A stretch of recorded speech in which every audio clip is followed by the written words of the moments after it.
Sawadee krap. Welcome to Thailand News Today. One more day after today before the weekend. Good news to start today is that there's no new cases of COVID-19 in Thailand, either locally transmitted or imported from overseas. I think that might be a first for quite a while. Anyway, let's see what else is happening in Thailand today.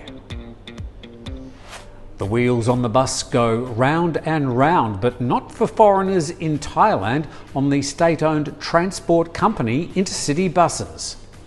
They announced today that foreigners are banned from its services due to the emergency decree. Although services have resumed on most of their routes across the country, foreign travellers are not allowed to board because they don't have Thai national ID cards. Well, that's the official excuse, according to a service agent. Asked whether passports could be used instead, the agent said no.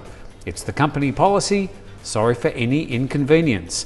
The company also announced on its website that it reserves the right to book tickets for Thai nationals only, citing an unspecified clause of the emergency decree.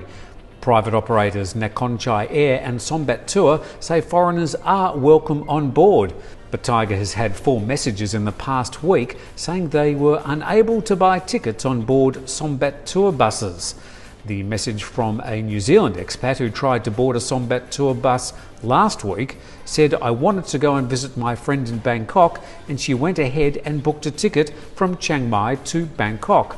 The next morning I got a call from the company saying foreigners are not allowed on the bus. I'm deeply offended by this discrimination.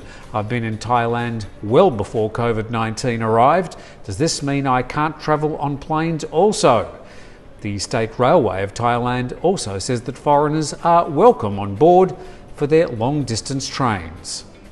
Excuse me, discrimination. Well, like a scene from an action movie, a man on a jet ski yesterday was seen off Suratani coast trying to fend off people raiding his illegal cockle shell farm with a gun. Apparently, fishermen have been having cockle wars for a while, with some claiming ownership to parts of the Gulf of Thailand near the Phunpin coast. Legally, of course, they don't have that authority. But here, a 29-year-old shooting warning shots from his jet ski yesterday, saying he'd spent 2.2 million baht on cockles to invest in his breeding farm. Police charged him with discharging a firearm in a public place. The Royal Thai Navy plans to crack down on the illegal cockle farms by removing the huts built over the water.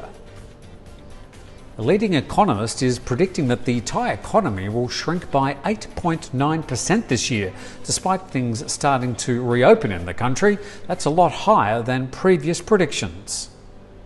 The head of the research office at CIMB Thai Bank says that although Thailand is heading towards the 4th phase of lockdown easing, with more businesses to be reopened next week, the economy is still far from showing signs of recovery. He believes that the impact of COVID-19 on the Thai economy will be most evident in the second quarter, with an expected 14% GDP contraction for the quarter.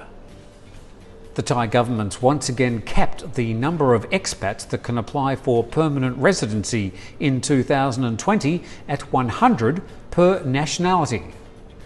The quota remains the same as in previous years and has now been confirmed by immigration officials. Thai PM Prayut Chan-o-cha signed the order and it's now been published in the Royal Gazette, making it official.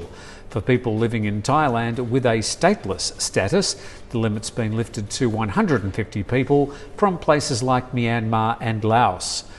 Foreign nationals can apply for permanent residency, provided they meet certain criteria.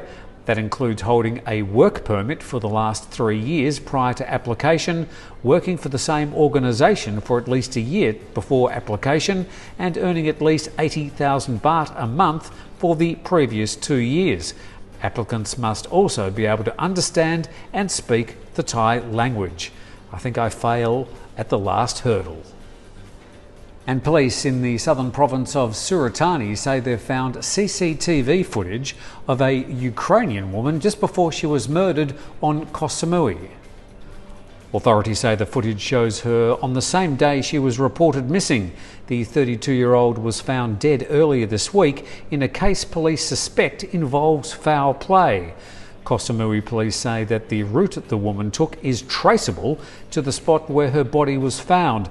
However, they're still unsure how she got there. The body was recovered on Sunday by a local mushroom picker, 2 weeks after her husband had reported her missing. The investigation continues, and we'll have all the latest reports at thetiger.com. We've also got the first video of a new vlogger with a tiger. Won't be every day, but perhaps maybe every week. So we'd like to welcome Manit Monsur to the Thai vlogger roster, and you'll see more of him in the future as he takes you on little tours around Bangkok and checking out expat and local Thai life. In the meantime, that's all from the Thaiger today and Thailand News Today. We'll be back tomorrow. Flash Thursdays is Thailand's very first fully online property sale event. Fazwas.com has brought together the largest range of new developments in Thailand's most popular markets. With limited stock at exclusive prices and huge discounts you don't want to miss out. It's simple.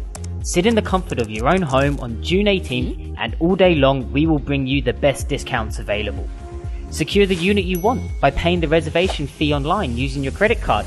And if you don't purchase, we'll issue you a full refund. It's free to join, so register today.